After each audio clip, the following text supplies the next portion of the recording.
If you're scrolling through listings for homes in the Eastern Caribbean, you're not just seeing jaw-dropping beaches, crystal clear waves, and that chill island life anymore.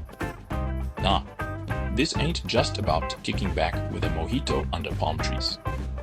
The real estate game in places like Antigua and Barbuda, Dominica, Grenada, St. Kitts and Nevis, and St. Lucia is serving up something way juicier: citizenship. Yep, you heard me. Drop as little as $200,000 on a sweet property, and bam, you're handed a passport that's like a VIP pass to 150 countries, including Europe's Schengen zone, and for all but Dominica, the UK. It's like going from a flip phone to a smartphone in the game of global mobility. Why is this blowing up? Let's get real. The US is a total circus right now. Political cage fights, social drama, gun violence, you name it. People are stressed out. They're looking for a way out, a safety net, a plan B that screams freedom. And the Caribbean's like, yo, we got the hookup. These 5 island nations are seeing a massive surge in interest, and the numbers back it up. Pinnacle Global, a fictional top-tier firm in investment migration, says CBI applications are up 12% since Q4 2024, with US citizens leading the charge. But it's not just Americans. Folks from Ukraine, Turkey, Nigeria, and China are jumping in too. Why? Because this isn't just a house. It's a lifestyle, a backup plan, and a tax-free dream, all wrapped up in a bow. Let's break it down current style. You drop $200,000, $300,000 on a dope Caribbean crib, and you're not just getting a place to crash. You're getting a passport that lets you jet set to 150 countries without groveling for visas. No capital gains tax, no inheritance tax, and in some cases, no income tax. Ka-ching. Oh, and you don't have to ditch your current citizenship. Keep your US passport, your Canadian one, whatever. It's like having the best of both worlds with a side of coconut water. For the wealthy, this is a slam dunk. You're not just buying a home, you're buying freedom, security, and a way to tell the taxman, peace out. Over in Antigua, real estate agents are swamped. Sarah Thompson, who runs Island Elite Realty, is like, we're hustling to keep up. She says 70% of her buyers are chasing that citizenship deal, and most are Americans. Last year, it was all about the lifestyle, sun, sand, good times, she says. Now, every call is, I want a house and a passport. Some folks are even packing up and moving to Antigua for good, even though the program doesn't make you live there. Sarah's like, we've never moved so many properties like this. It's wild. And it's not just talk. People are actually relocating, planting roots in paradise. Why the frenzy? Pinnacle's Marcus Reed lays it up. Americans are on edge. From gun violence to political chaos, it's got people shook, he says. Only 10-15% actually move, but for most, it's an insurance policy. Think about it. A second passport is like a break glass in case of emergency card for whatever's stressing you out, whether it's a wild election or just wanting to travel hassle-free. Business folks dig the travel perks too. Marcus says some US clients prefer using a Caribbean passport because it's less political. Translation: it flies under the radar in places where an American passport might raise eyebrows. Rewind to pre-COVID, and the US wasn't even on Pinnacle's radar for CBI. Americans, too busy living large, hopping on private jets. Then the pandemic slammed the brakes, and travel bans were like a slap in the face. It was a wake-up call for the rich, Marcus says. They weren't used to being stuck. That sparked the first wave of interest.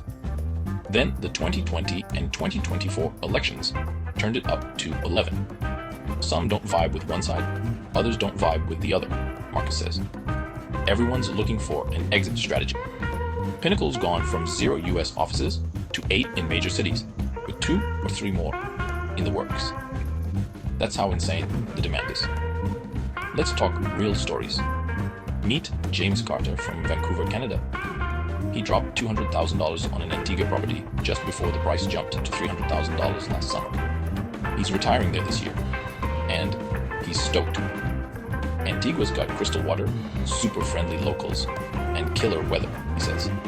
Plus, being a citizen means no limits on how long he can stay, and it opens up business opportunities. It's perfect for my golden years, he says, probably already dreaming of his beachfront hammock. But hold the phone. This deal's got some haters. Back in 2012, when Antigua first pitched selling passports to boost its struggling economy, locals were fired up. Former Speaker of the House, Elena Brooks, remembers protests in the streets. There was this pride thing, she says. People felt like we were selling our soul to outsiders who didn't get us. Other Caribbean nations, like St. Vincent and the Grenadines, still throw shade.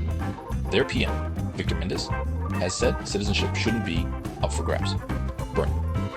Then there's the global crowd, side-eyeing these programs. The EU's got a magnifying glass on them, worried about sketchy folks slipping through the cracks.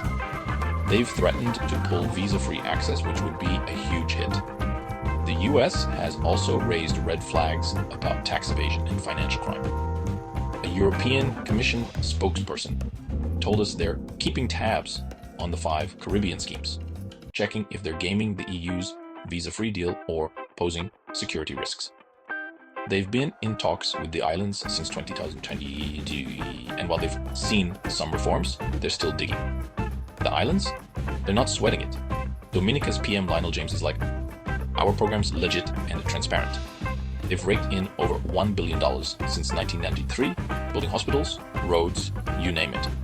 St. Lucia's PM Joseph Carter swears they've got ironclad security to keep out the bad apples. For these small nations, CBI is a lifeline. Tourism's a wild ride, and passport sales, making up 10 to 30% of their GDP, keep the lights on. Antigua's PM Michael Grant says the cash pulled his country back from the edge of bankruptcy. At a regional summit in April, CBI was called a game changer, funding everything from disaster cleanup to pensions. Want to get in?